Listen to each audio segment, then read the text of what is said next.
What's going on, guys? Welcome back to the channel, and I finally made the decision. If you don't know what I'm referring to, click in the top right hand corner now and go watch last week's video, and then come back to this one and it'll all make sense. So what I decided to do was put these alloys up for sale, at which point by the time this video goes out they'll probably be gone, and buy another set of wheels that will fit the TT, because this time I actually checked the ball pattern first. The wheels I bought to fit are these, and you may be thinking I recognise them, and that's because they are the exact same alloys I already have on my car. And yes, I know what a lot of you are probably thinking.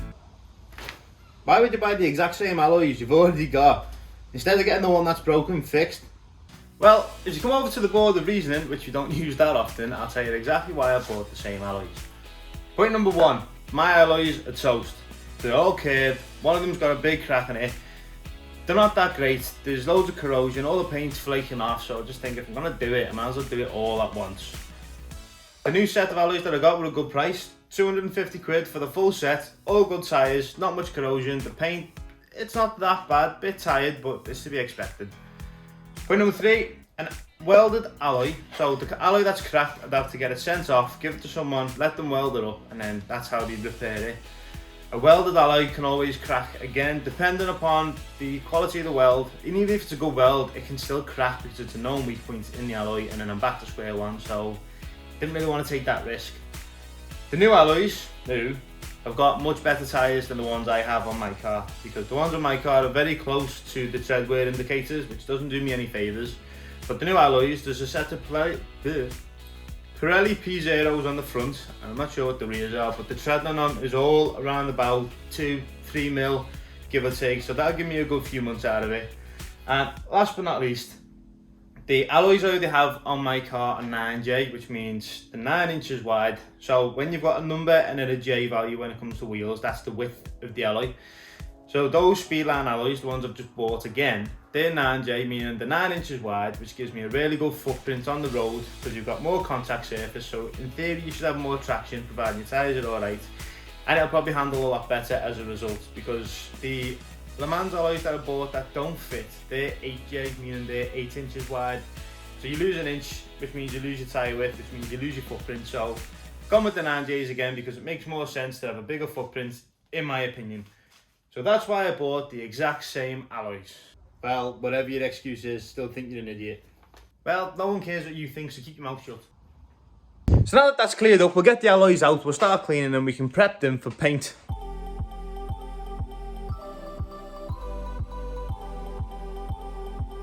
So here's the alloys, and as you can see, they are a little bit dirty, so they do need a good clean, which is what we're going to do now. But I have noticed that this alloy here doesn't hold air, so I nearly put some curving on that one before I've even used it on the car. But this alloy doesn't hold air. I don't know if you can see if I press down on it, but it is a bit squishy, so I suspect there's something in the tyre. So we'll inspect it now, and if so, we'll try and fix it. And my suspicions were correct. There's the problem. There's a screw in the tyre, and that's letting all the air out. So the first thing we need to do before we do anything to any of these alloys is fix this puncture, and I'm going to do that with a DIY home puncture repair kit. So the way this works is, the first thing you need to do is obviously remove the screw or nail out of the tyre. Once you've got that out, you then clean up the hole and make it a little bit bigger so you can fit the strip in. Next, you get your strip in, you push it all the way through and then rag it out so the strip stays. And when the strip stays, you cut the end off. And that is the puncture repaired. That's all patched up now, that'll wear itself down as you start driving.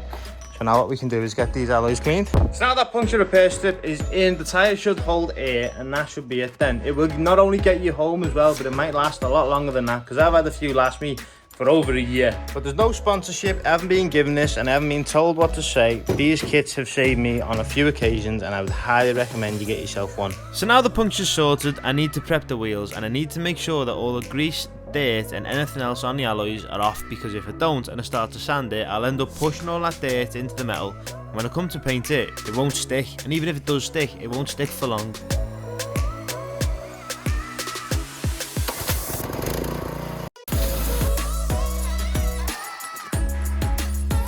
So because some of the wheels have little bits of corrosion, I decided to put the high pressure nozzle on the jet wash. When I was doing this, I realised these wheels have been painted before, and most probably a DIY job, because this high pressure nozzle, as it was going on the wheels, was stripping off all the old layers of paint.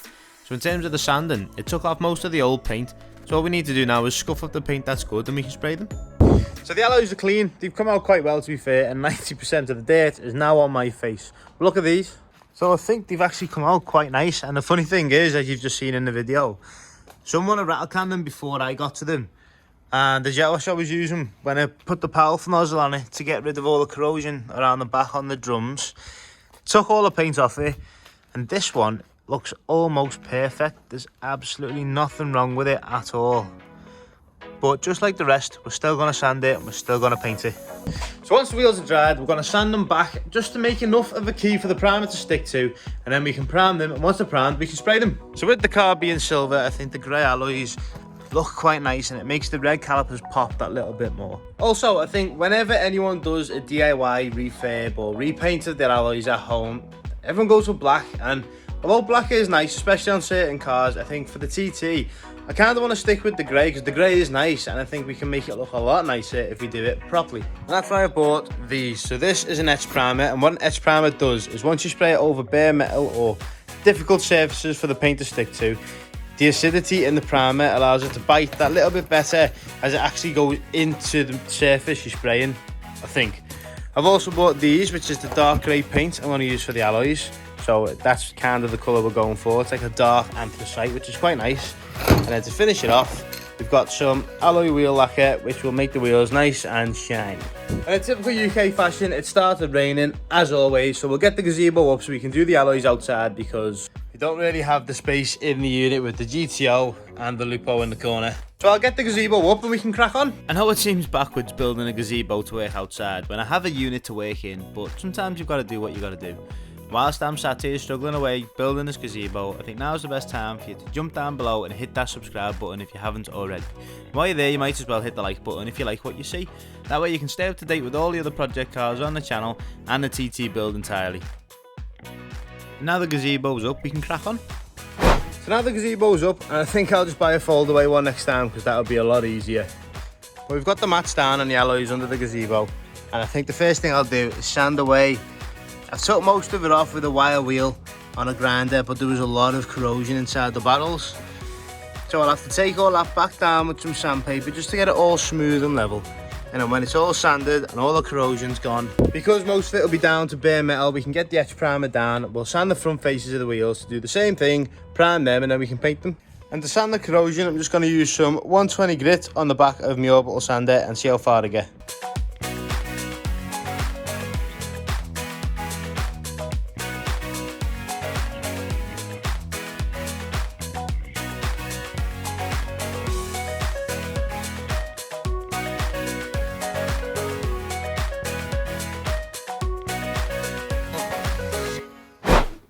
Now the inside of the barrel on this has been sanded as much as I can with the electrical sander. I need to go around it with some sandpaper by hand and tidy the rest up.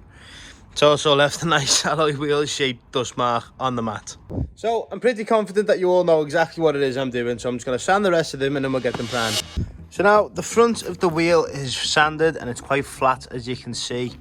And obviously the sun's decided to come out once I've got the gazebo up, but you can't win it all. And the back side of the wheel in the barrel, that still needs a little bit going over, like there, and just bits where dirt are, so we need to get all that out. But the alloy is pretty much ready to be primed.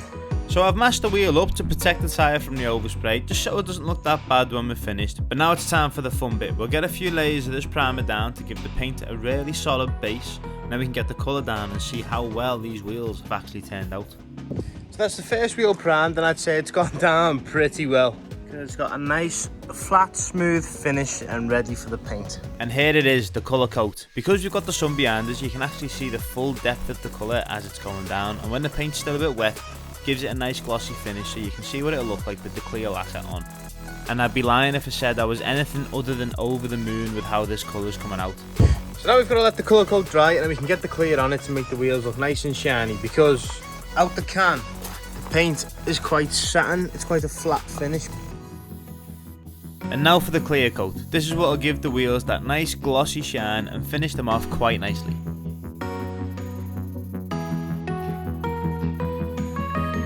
And I think they look fantastic. I'll leave the link to the paint I used down below in the description in case you want to do this yourself.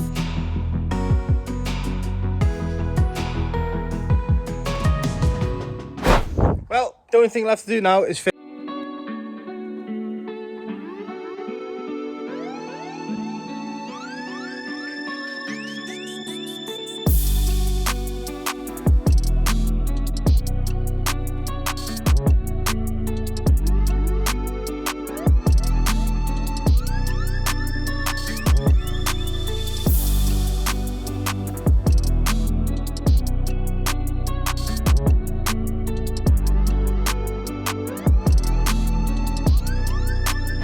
The wheels back on the car. My face is disgusting, but I can finally get the space saver back in the boot where it belongs, because now we won't need it until something else goes wrong. I really hope nothing goes wrong and I don't have to use that again.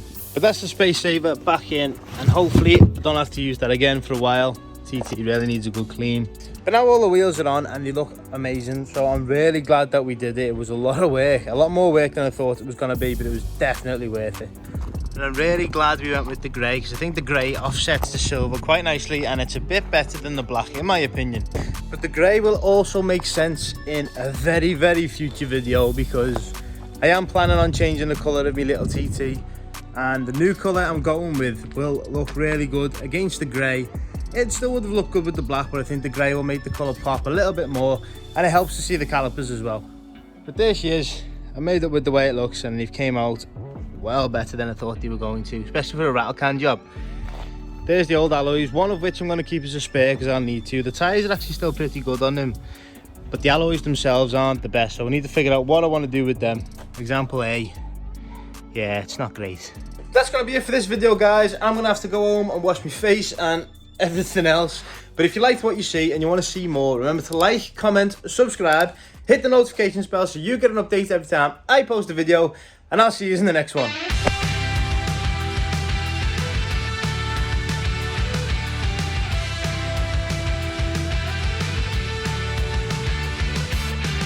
Do you lie awake at night? Are you afraid to turn out the lights?